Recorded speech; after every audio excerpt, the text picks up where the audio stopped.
Bienvenido, licenciado Jorge Luis Ramos Delgado, candidato a magistrado de circuito por Aguascalientes en materia federal. Muchas gracias por aceptar la invitación de CIEJUF, del Centro de Investigación y Estudios Jurídicos Fiscales de México, a esta jornada, a estas sesiones que estamos haciendo con los candidatos. Muchas gracias, licenciado. Muchas gracias a ti, Marco, y a tu apreciable audiencia por permitirme este espacio para estar aquí contigo. Sí, licenciado, no sé si quieras apoyarnos con platicarnos sobre ti. Bueno, primero tu nombre, cómo te identifican en la boleta, cómo pueden votar sobre ti, para qué cargo aspiras, que nos cuentes un poco sobre esta parte. Sí, muchas gracias. Bueno, pues me presento, mi nombre es Jorge Luis Ramos Delgado, soy candidato al cargo de magistrado federal. Apareceré en la boleta rosa, un rosa un poco más consistente, fuerte, acentado, casi lila, con el número 36.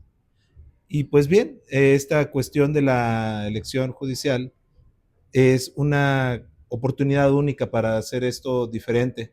Sé que es complicado lo de la votación porque lleva inmerso una mecánica novedosa que nunca se había hecho antes. Se tiene que escoger entre varios números, varias personas. Tendremos 11 papeletas y el escoger diversos cargos entre todas ellas, pues resulta ser un reto realmente para la mayoría de nosotros. Yo mismo al principio tuve algunas dificultades. Son 11 boletas. 11 en total son las que nos repartirán entre los cargos federales y locales que se tendrán que elegir el 1 de junio, el domingo 1 de junio. Ok, tú vas para candidato a nivel federal. ¿Sí? ¿Cómo le explicas esto a las personas que nos ven? ¿Cómo distinguimos un cargo federal de un cargo local? ¿Cuál es la distinción? Gracias. Sí, pues la cuestión es que aquí los cargos federales se distinguen. En la papeleta se va a ver una precisión material que diga magistradas y magistrados de circuito, pero en la materialidad, en el día a día, los magistrados federales no juzgamos personas, revisamos los actos de las autoridades y en los recursos los de los jueces de distrito. Entonces, los jueces del fuero común, por decirlo de alguna manera, que son los que conocen en primera instancia o por primera vez o de primera mano de asuntos de pagarés, de detenciones, de hipotecas, de divorcios, de juicios sucesorios, todo el trabajo que ellos realizan cuando las partes o alguna de las partes se siente agraviada o que no se respetaron sus derechos fundamentales, básicamente que no se siguió lo que dice la ley, pues entonces acuden a las instancias federales y es ahí donde entramos nosotros. Ok, entonces los jueces del fuero común, los jueces locales, es como la justicia cotidiana de todos los días, ¿no? Y ustedes en materia federal se encargan como de revisar que esta parte, estos actos, estas resoluciones se hayan hecho conforme a derecho, conforme a la Constitución, se hayan respetado derechos humanos. Precisamente esa es la finalidad. Verás, aquí lo que sucede es que mucho se ha hablado, se ha escuchado en la televisión incluso de que el poder legislativo, el poder ejecutivo, el poder judicial, pues estos tres entes son la manera en la que se organiza el Estado mexicano y a mí me toca contender por un cargo que se encuentra precisamente en el poder judicial. El poder judicial a su vez para su organización se entiende a nivel local, que se integra por los juzgados que acabas de mencionar, donde se ventilan asuntos que se dicen del foro común, pero más entendible, pues son de esas cuestiones que son del día a día de la gente, controversias entre las partes y personas que a la larga pueden manejar o terminar en una inconformidad por parte de cualquiera de ellos y nosotros lo revisamos efectivamente que se hayan seguido las reglas. En primer lugar de la Constitución, que nuestro juicio de amparo es un control constitucional, o sea, se trata de que se revise que el juicio o la instancia que se haya llevado por primera vez en el día a día se haya llevado a cabo conforme a las reglas. Nosotros revisamos que esas reglas se hayan verificado, se hayan observado por los jueces y en caso de no haber sido así, pues se hace una precisión en la sentencia de qué es lo que se debe de hacer. Ok, sí, pues sí nos queda claro, son autoridades federales, tal vez no por encima, pero sí tienen una facultad revisora de otro tipo de jueces, otro tipo de juzgadores. Jorge, quiero que nos hables un poquito sobre ti, tu trayectoria, tu formación, quién eres, como que qué principios y qué valores te inspiraron a participar ahora en este evento, en esta elección histórica para todos los mexicanos. Si nos platicas un poquito. Gracias. Pues en principio yo cuando ingresé a trabajar en el Poder Judicial de la Federación, ni siquiera había terminado todavía la carrera. Yo tengo más de 25 años de experiencia en el Poder Judicial de la Federación, tengo más incluso que de ser abogado ahí. Y lo que me motivó a entrar a trabajar ahí es que yo desempeñaba otro empleo que antes eran pues como de dejar papelitos del Seguro Social y de cobros y cosas así. Y pues me doy cuenta que había gente que no desconocía la ley y un compañero resultó ser despedido y eso fue algo que me movió mucho, el no conocer las normas, cómo defenderse, cómo hacer valer lo que uno tiene derecho a hacer. Sí. Y entonces, pues me movió eso en principio a estudiar Derecho y ya estudiando Derecho, yo salí de la Universidad Cuauhtémoc, pero antes de egresar, pues me interesó mucho el aspecto de la impartición de justicia porque me di cuenta que ellos son los que toman las decisiones frente a lo que las personas les plantean, sus conflictos, controversias, sus pleitos, Sí. se resolvían por jueces y magistrados. Sí, claro. Y a mí me interesaba mucho estar de ese lado porque ellos son los que tomaban esas decisiones y me agradó eso porque me agrada la idea de estar cercano a la gente, de apoyarlos, de ayudarles en su resolución de sus conflictos de la mejor manera. No tiene que ser un pleito casado, no tiene que ser un conflicto, no tiene que ser algo cansado y largo. Y me interesa esa apertura hacia la gente, participar de esa manera de la vida de las personas. Y por eso es que, desde luego, pues yo también tengo maestría en la Universidad Autónoma de Aguascalientes y también tengo diversos diplomados y también la especialización obviamente de secretario, porque actualmente me desempeño como secretario en un tribunal colegiado de circuito. He fungido incluso en funciones de magistrado en varias ocasiones, Ok. he estado encargado del despacho y todo eso pues me ha limitado a otras cuestiones. Yo también quisiera haber escrito libros, haber tenido más ponencias, pero todo este tiempo, al igual que mis compañeros secretarios, que seguramente más de uno en este momento está trabajando, ya sea en el tribunal o en su casa, nos hemos dedicado a servir a la gente, aunque hemos sido poco conocidos porque pues, nuestro trabajo se desarrollaba detrás de un escritorio, pero en principio a mí lo que más me ha interesado y lo que más deseo es que el juicio de amparo, que es lo que principalmente se tramita ahí en el tribunal colegiado, además de los recursos contra los actos de jueces de distrito y otras resoluciones, que sea algo que esté cercano a la gente, que no sea tan difícil de entender ni imposible de llegar. Sí, decías que pues, tienes toda una carrera judicial, muchos años dentro del Poder Judicial, ahora justo en un tribunal colegiado de circuito que se integra por magistrados, justo por el cargo que contiendes. Incluso has fungido como magistrado, pero ¿crees tú que ahora con la reforma pues se obliga a que los ciudadanos los conozcan para poder votar? ¿Crees que es necesario que los conozcan? Claro, yo creo que es necesario, es conveniente, es justo que nos conozcan, porque la cuestión aquí es que nuestras decisiones, con al ser la última instancia en la mayoría de la clase de asuntos, salvo por aquellas excepciones que conoce la Suprema Corte de Justicia de la Nación, que son muy pocas, nosotros decidimos la vida Sí. de la gente, le cambiamos la vida a la gente y claro que debemos de ser un órgano de puertas abiertas, que las personas puedan ir con nosotros a expresar sus inquietudes, ya sé, lo hacen en papel, pero no es lo único, hay cosas que se pueden escapar o contextos que se pueden entender y a todas las partes, no solo a la gente, a las autoridades y quienes intervienen en un juicio, se pueden escuchar a quienes tienen ese interés directo en el juicio para que pueda sentirse esa cercanía y sepan mejor qué es lo que hacemos, desde luego que sí. Excelente. Veo que nos traes aquí un esquemita, no sé si quieras Claro, aquí platicarnos un lo que poco. ocurre es que dentro de esta novedad de la elección Sí. y que se ha complicado un poco, quisiera compartir que en esta parte, justo aquí, Sí. se pueden mostrar que existen muchos nombres. Existen nombres de los hombres que contienden para el cargo de magistrado y los nombres de las mujeres que contienden para el cargo de ¿Este es magistrado. como una boleta? Esta es una boleta, es un ejemplo de la boleta que todos tendrán Esta el es 1 de junio. la de ustedes, la rosa. Así es, rosa, y puedes ver que es un poco más oscura que un rosa claro, que será el de los cargos para los magistrados locales y el Tribunal de Disciplina Local. Nosotros, en el cargo de magistrado federal, se podrá ver aquí arriba que se dice magistradas y magistrados de circuito.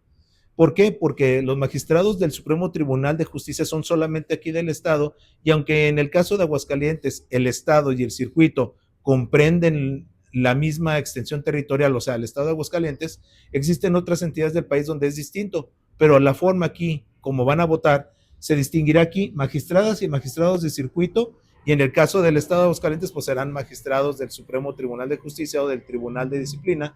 Y aquí con nosotros, en el cargo que un servidor se postula, me encontrarán con el número 36, y este número es el que se debe poner usando estos dos espacios. Aquí hay 5 y cada uno se divide en 2, y esos espacios hay que poner un número en cada uno de ellos para Por ejemplo, que no si vaya alguien quiere lugar. votar por ti, un 3 y un 6 del otro lado. Exactamente. Y entonces, ya dependiendo de que deseen votar solo por un servidor o por más personas, pues se tendría que tachar los demás espacios, y si se quieren votar por otras personas, aquí sería el lugar donde se tendría que hacer tanto Poner para los mujeres como otros para hombres. números Pondrían, de los otros candidatos que elijan y con mujeres igual. así es, esa sería la mecánica. Votar por ti no excluye poder votar por otros. Así A es. menos que nada más quieran votar por ti, también se vale, pero tienen que tachar, ¿no? Sí, así es. No se trata de tachar el nombre aquí abajo o tachar en otra parte a alguien. En realidad, lo que se trata es, bueno, pues desde luego, en primer lugar, salir a votar, porque sí van a hacer la diferencia.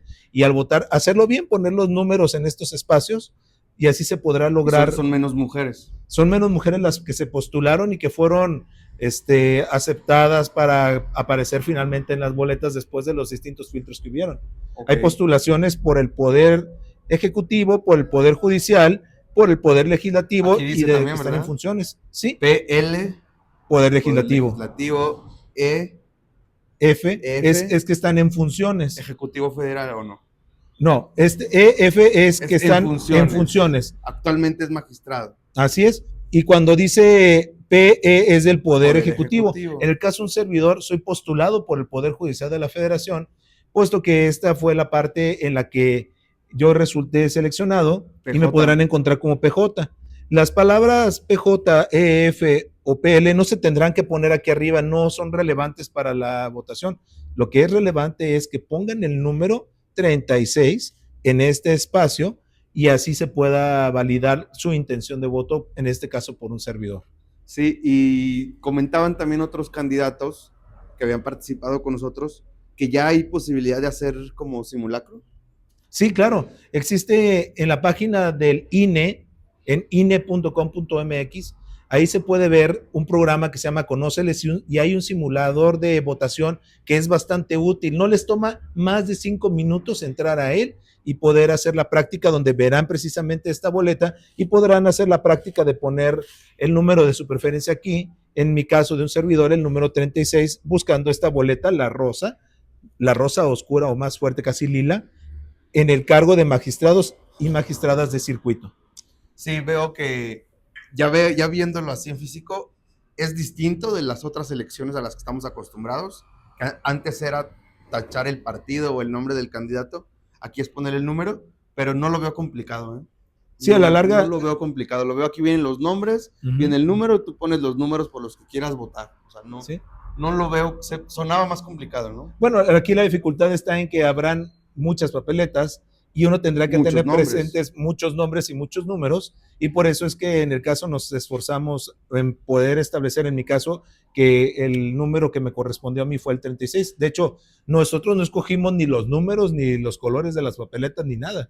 Nosotros solamente nos tocó ese, y así fue como... Eso sí es importante, pero yo creo que una labor importantísima, más que de ustedes, es para la ciudadanía. Sí, claro. O sea, la ciudadanía tiene una responsabilidad muy grande de ingresar al portal Conóceles del INE, ver los candidatos, ver los currículums. Por primera vez en la historia se les está dando la responsabilidad ciudadana de elegir a los juzgadores.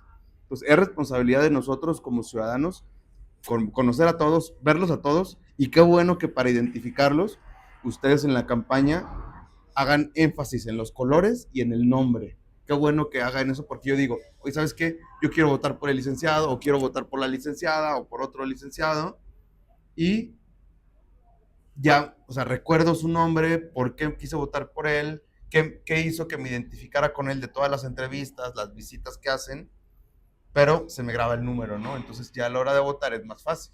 Sabes que yo recuerdo que Jorge era el 36, entonces pues es más fácil decir, ah, mira, sí está en el 36, aquí está. Es mi candidato, ¿no? Sí, claro. En mi caso, habrían tres cosas que habría que tener presentes. Mi nombre, Jorge Luis Ramos Delgado, número 36, boleta federal que dirá magistrado de circuito, y esas tres cosas son las básicas. Son las básicas. Así Sí, es. me queda muy claro, y ahora que lo esquematizas me queda todavía más claro cómo va a ser la elección. Se me hace importantísimo que vayamos a votar todos. Quiero que me comentes también, licenciado, tu visión sobre la impartición de justicia, que nos ayudes a conocerte un poquito más. ¿Qué visión tienes tú sobre impartir justicia, sobre qué valores para ti representa esa función? Gracias. Pues claro, sobre la impartición de justicia, más allá de los conceptos universitarios de darle a cada quien lo que le corresponde, en la práctica es algo complicado. Sí. Saber por medio de solamente expedientes qué es lo que cada quien tiene derecho, quién tiene la razón y quién no la tiene, y plasmar eso en una sentencia de una forma en que sea entendible para las partes y para la gente, es lo que representa un verdadero reto, y también, sobre todo, hacerlo en gran cantidad, porque tenemos una alta demanda de asuntos, y el poder organizar todos los recursos materiales y humanos que hay en un tribunal para poder sacar todas estas sentencias a la velocidad y con la calidad y la claridad que requiere la gente, ese es el verdadero Es un reto. Sí, desde luego, muchos, y vaya, en la universidad mucho se habla de esto, pero poco nos enseñan. Ahí en los libros no vienen tanto sobre esto. No, en la universidad no te enseñan a resolver casos. ¿No? Te enseñan a plantearlos, o hay universidades que te enseñan a la investigación, a otro tipo de formación teórica, pero no te enseñan a resolver casos. No, para poderlo hacer eficaz y adecuadamente tienes que estar ahí, haber pasado por ahí. Es cierto, lo de litigar es un punto que ayuda bastante. Yo en un principio litigué, yo incluso he llevado hasta algún juicio de amparo, y yo he estado de los dos lados. Sí. A mí me gustó más el lado de la impartición de justicia, pero porque lo conocí, supe de ambas cosas, y sé que la gente batalla desde que se le preste un expediente, desde la forma que lo atiende la persona que está ahí, todos los caminos. Es más, hay una cosa interesante que también quisiera comentarte, que yo he estado en todos los puestos que pueden haber en la carrera judicial. Judicial total, desde abajo. Sí, yo he sido oficial, incluso he sido no solo oficial administrativo, que ahora es el que auxilia al secretario de acuerdos o a los que están proyectistas. También fui oficial, el que llevaba la estadística. O sea, he pasado por muchos puestos en el tribunal colegiado, y no solo he estado en un tribunal colegiado, también he estado en juzgado de distrito, y también he estado en distintos tribunales colegiados, y no solo aquí en Aguascalientes, también he ido, por ejemplo, a Zacatecas.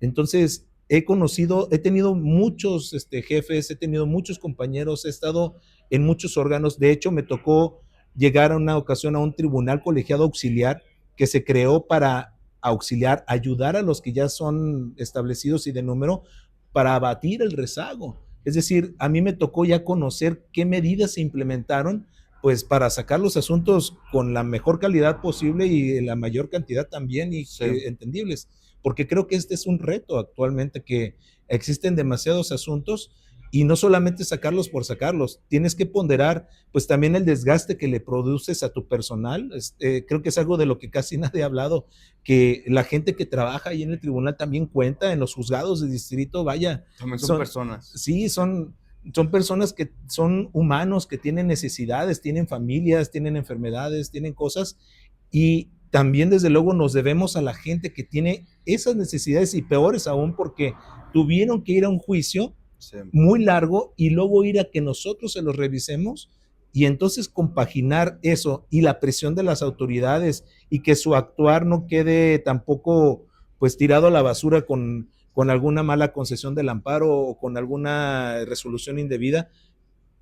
Conciliar ambas cosas, las necesidades de la gente, los factores humanos, sus necesidades, sus horarios, sus capacidades, y lo que las autoridades te están planteando, y no presionando, sino que te están planteando, eso, conciliar esas tres cosas es la razón, eso es lo que hace a un magistrado ser lo que es, porque no solamente requiere los conocimientos, digamos, legales o técnicos necesarios, sino que también se requiere que sea una persona humana, sí, claro, una persona que sea cercana a la gente, y que no solamente se queda con el yo lo dije y yo soy aquí el que manda. No, dar una buena explicación, ponderar todos los recursos que tiene y hacer uso de esa experiencia, todo en pro de la gente.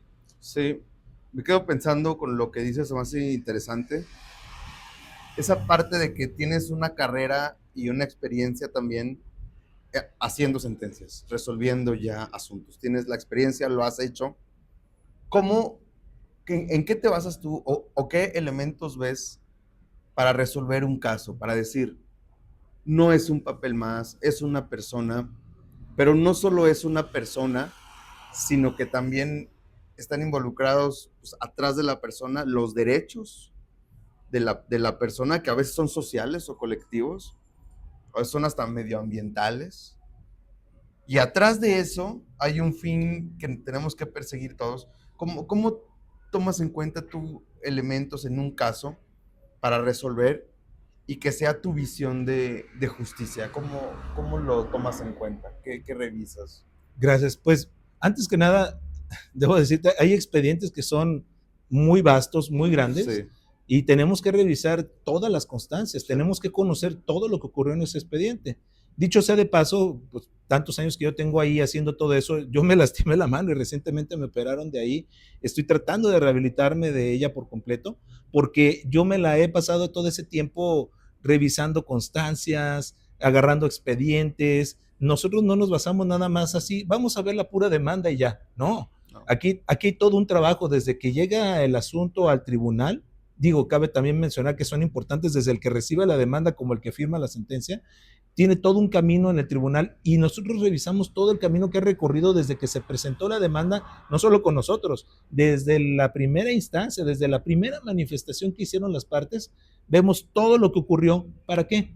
Para entender su contexto. Sí. ¿Cómo el contexto? O sea, ¿qué detalles van alrededor o al margen o añadidos a cada caso? Consideramos desde luego las necesidades de los menores en los juicios de alimentos.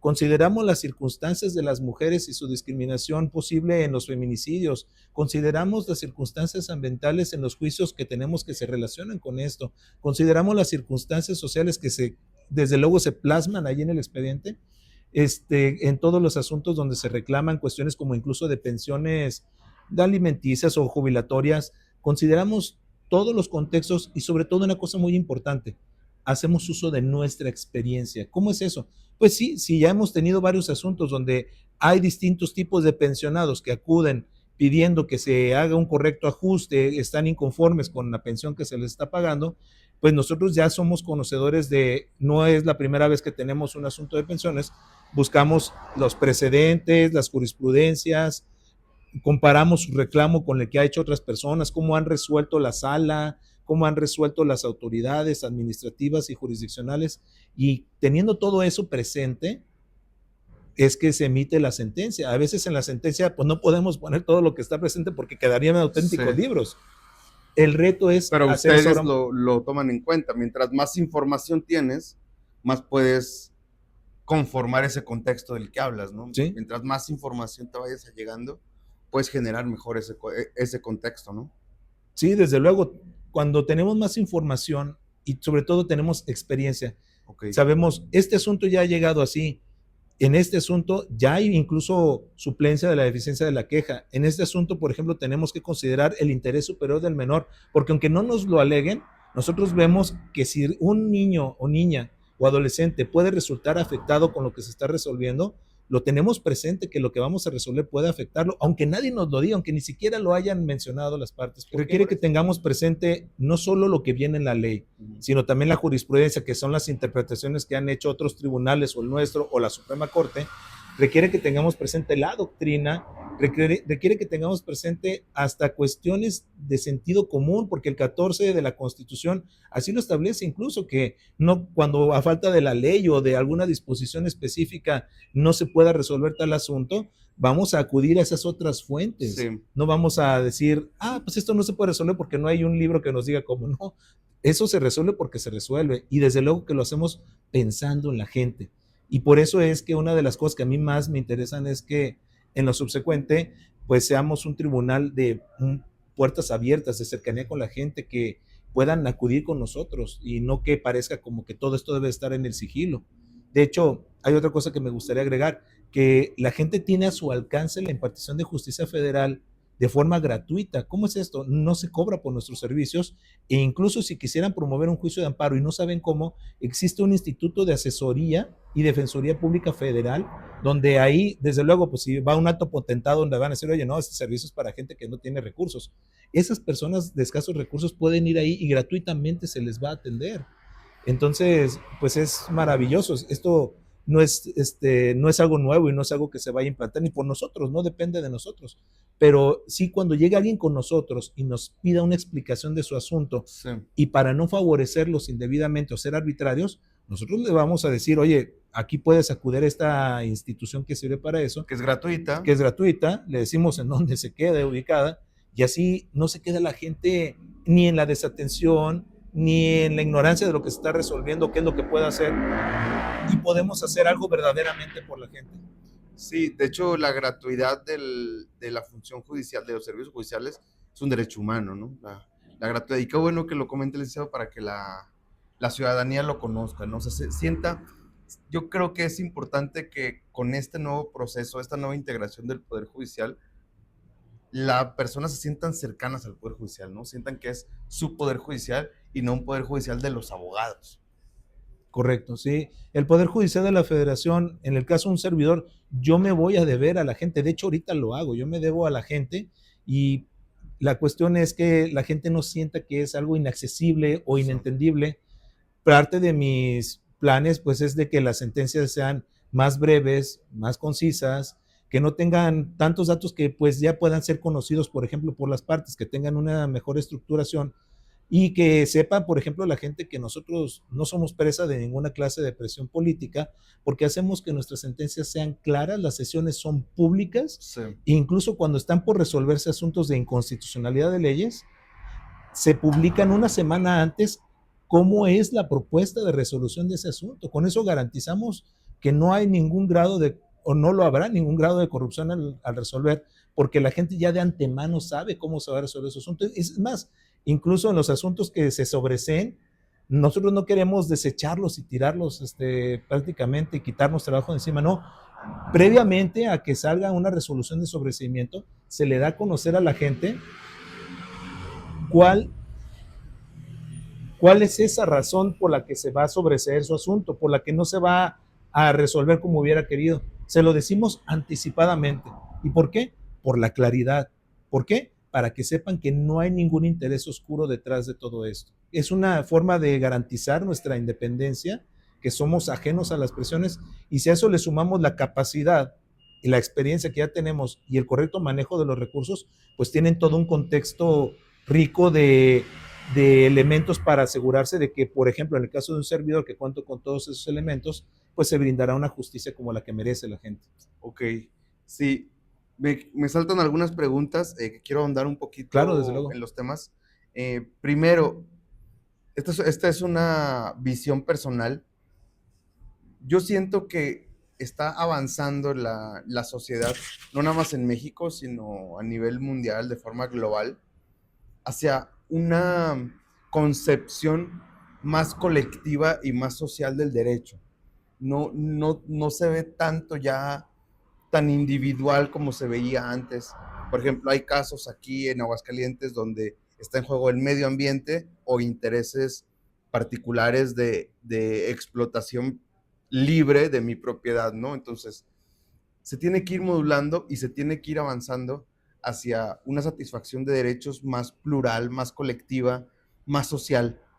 No sé cuál es tu opinión sobre esto al resolver un asunto. Claro, aquí en esas cuestiones que impactan a la sociedad, el derecho, antes que nada hay que entenderlo, fue creado para que esta cuestión de la sociedad funcione. Okay. Por eso existe también esta división de poderes. Y por eso es que nosotros fuimos creados, porque no bastaba con la resolución de un órgano inicial, como son los jueces de primera instancia, sino que se aceptó la posibilidad de que estos, por diversas causas, por exceso de trabajo, por planteamientos complicados, por las reformas, emitieran resoluciones que fueran cuestionables y se requería un órgano revisor. Se pudieran revisar. Sí, que se pudieran revisar. Entonces, el Supremo Tribunal de Justicia del Estado, pues también para eso fue creado, pero se necesitaba una instancia constitucional. ¿Cómo constitucional? Sí, una instancia que revisara que la Constitución, que es la ley principal de la que emanan todas, se viera observada y no transgredida. Nosotros somos un órgano que ejerce un control constitucional. Vamos a ver que las resoluciones que revisamos realmente se hayan hecho conforme a la Constitución. Y en la Constitución se encuentran muchos derechos como los sociales, como lo que me estás diciendo, y nosotros desde luego que lo vamos a tomar en cuenta al resolver. Para eso estamos, Sí. no para atender a un interés particular nada más, sino nosotros, como lo dije antes, no juzgamos en realidad a las personas, juzgamos el correcto actuar de las autoridades. Y eso lo vamos a hacer desde distintas aristas, no solamente del cerrado vista o cúmulo de leyes o normas, sino también consideramos cuáles son sus implicaciones. Y eso es importante. ¿Y crees que está cambiando esta visión en el juzgador actual? ¿Crees que toma en cuenta el caso individual, pero también lo colectivo y social que está en juego? Claro, desde luego. Creo que en el marco de las reformas constitucionales, las áreas de oportunidad de entre los beneficios que pueda tener esta es ese, que ahora han hecho que nosotros seamos todavía más abiertos. Verás, cuando yo empecé en todo esto, yo era pues un joven muy entusiasta, con muchas ideas y incluso quería hacer cuestiones revolucionarias en el derecho, y poco a poco uno se va dando cuenta de que hay cosas o consideraciones a las que se tiene que ir ajustando, desde la forma en que redactaba y analizaba los asuntos hasta cómo los resolvían materialmente. Y eso, en muchos casos, he visto que hay gente que la deshumaniza. ¿Por qué la deshumaniza? Porque nos pasamos 24/7 pensando en los asuntos, dejamos cosas como la familia, como nuestra salud, la descuidamos. Vaya, pues por eso yo tuve esta cuestión de mi operación en mi brazo. Y nos olvidamos de cuestiones humanas. Y esta sacudida que da la reforma nos hace retomar esa visión de que recuerda a quién te debes. Te debes a la aplicación del derecho en beneficio de la sociedad, no en beneficio de intereses económicos o políticos. No, vamos a aplicar las cosas atendiendo a las necesidades de la gente, porque la norma, el derecho, la Constitución fue creada para la gente, para que esto funcione, y eso es lo que nos han recordado que debemos de seguir teniendo presente, no solo al momento de hacer la sentencia, sino al momento de hablar con la gente, de empatizar con sus circunstancias, de entender que antes de llegar con nosotros ya recorrieron un camino tediosísimo donde fue difícil hasta que les prestaran el expediente. Sí. Entonces ahora son cosas que deben de cambiar. Y como titular de un tribunal que se dedica a la justicia federal, a la revisión de casos, de sentencias, son la última instancia, a ustedes ya no se les puede revisar, o sea, casos excepcionales, pero en lo general ya no se les puede revisar, son la última decisión, eso también genera más responsabilidad. Me queda claro que no depende de una sola persona. En caso de que la gente votara por ti, no depende solo de ti, es un tribunal que está integrado y tiene un personal, incluso hay otros magistrados, porque son 3 en un tribunal. ¿Cómo puedes esto que mencionas de sensibilizar, de humanizar al personal que integra el Poder Judicial, que me queda claro que es necesario? Una parte es la preparación y a lo mejor se enfocaron muchos años en la técnica, en la ciencia, en la preparación, y a lo mejor falta esta parte de la sensibilización. ¿Cómo podrías trabajar en esa parte? Gracias. Qué bueno que haces esa pregunta. Aquí lo que sucede es que yo ahorita soy uno más de las personas que trabajamos en pro de la justicia, de la impartición de justicia, y yo lo que haría sería conocer a mis compañeros, a mi equipo, a mis colaboradores, porque yo jamás, a pesar de los distintos cargos que he tenido, me he sentido más o menos que cualquiera de los que estamos trabajando ahí. Conocer las necesidades, las capacidades y sobre todo exponer las cosas fundada y motivadamente y de manera respetuosa y adecuada son los caminos para lograr esta mejora. Concretamente hablando, es cierto que, como lo dices, el tribunal colegiado se integra por 3 magistrados. No es solamente el dicho de uno el que va a prevalecer, son 3. Entonces, primer paso es hacerlo a través de la razón y el derecho. ¿Cómo? Haciendo una correcta sentencia, un correcto planteamiento que se pone a consideración de ellos. Y el siguiente paso es que en la construcción de esa propuesta se haya tomado en cuenta también al personal, no desgastarlo innecesaria e injustamente, y al paralelo de esto también atender a las personas que tienen ese juicio y entender por qué fueron con nosotros. Teniendo esas tres cosas presentes y planteándoselas a los compañeros magistrados, ellos hacerles asequible, fácil, allegable el entender por qué la propuesta va en ese camino e insistir en las razones por las que así son, sin discutir y sin perder tanto tiempo en las propuestas que alcancen una decisión mayoritaria, porque así es como se resolverán por mayoría o por unanimidad, es decir, por dos o por los tres. Y entonces, para eso hay ya los cauces que se existen y mejorarlos, hacerlos más rápidos, más entendibles, y hablando con los magistrados se puede resolver eso. No sé si tengas alguna propuesta o algún pensamiento de cuando llegues a un tribunal, si es que la gente lo decide así, cómo trabajar con tu equipo de trabajo. Claro, para empezar,